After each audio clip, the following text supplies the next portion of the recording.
বরফ, শীতল পানি, কাদা আর পাথরের বিশাল ঢেউ পাহাড় থেকে এত দ্রুত নেমে এসেছিল যে প্রত্যক্ষদর্শীদের কাছে মনে হয়েছে স্থলভাগেই যেন আছড়ে পড়ছে সুনামি।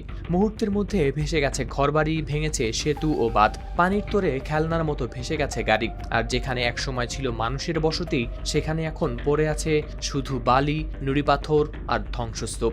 নেপাল তিব্বত সীমান্তের ভয়াবহ আকস্মিক বন্যা ও ভূমিধসের পর এমনই বিভীষিকাময় দৃশ্য সামনে আসছে। মৃতের সংখ্যা পৌঁছেছে 400 এর কাছাকাছি।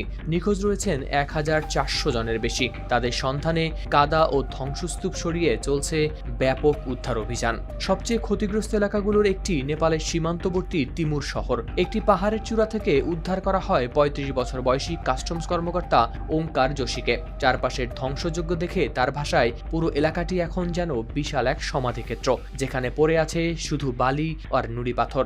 ভয়াবহ বন্যা থেকে বেঁচে ফেরা 55 বছর বয়সী সামজনা ভট্ট বলেন, থাকার কোনো জায়গা নেই, খাওয়ারও কোনো জায়গা নেই। আমি জানি না কোথায় যাব বা কোথায় থাকবো। আমার খিদে পেয়েছে, কিন্তু খাওয়ার মতো কোনো খাবার নেই।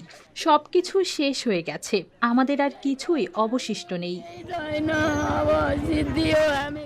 নেপালে শত শত মানুষের এখনও নেই কোনো খোঁজ। নিখোঁজদের বড় একটি অংশ বিদেশি পর্যটক। কেউ হিমালয়ে ট্রেকিং করতে গিয়েছিলেন, আবার কেউ তিব্বতের পবিত্র কৈলাস পর্বতে তীর্থযাত্রা শেষে ফিরছিলেন। নিখোঁজ বিদেশিদের মধ্যে ভারতীয়দের সংখ্যাই সবচেয়ে বেশি।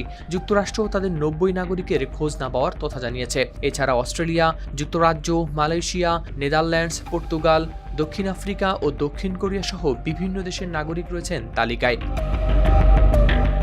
সীমান্তের তিব্বত অংশেও পরিস্থিতি ভয়াবহ। সেখানে 3 জনের মৃত্যুর পাশাপাশি 558 জন নিখোঁজ থাকার কথা জানানো হয়েছে। তাদের মধ্যে 260 জন বিদেশি। উদ্ধার কাজে শত শত জরুরি কর্মী, স্পিডবোট ও বিশেষ প্রশিক্ষিত কুকুর মোতায়েন করেছে চীন। কিন্তু এত বড় বিপর্যয় ঘটল কিভাবে? ইউএস জিওলজিক্যাল সার্ভের তথ্য অনুযায়ী ঘটনাটি প্রথমে 4.4 মাত্রার ভূমিকম্প বলে শনাক্ত হয়েছিল। পরে তথ্য বিশ্লেষণ করে তারা জানায় এটি আসলে হিমবাহ ধস ও ধ্বংসাবশেষের বিশাল প্রবাহ। সেই বরফ, পানি, কাদা ও পাথরের স্রোতই ভাটির জনপদে ডেকে আনে এই বিপর্যয়। হাওলাদার শামীম, RTV।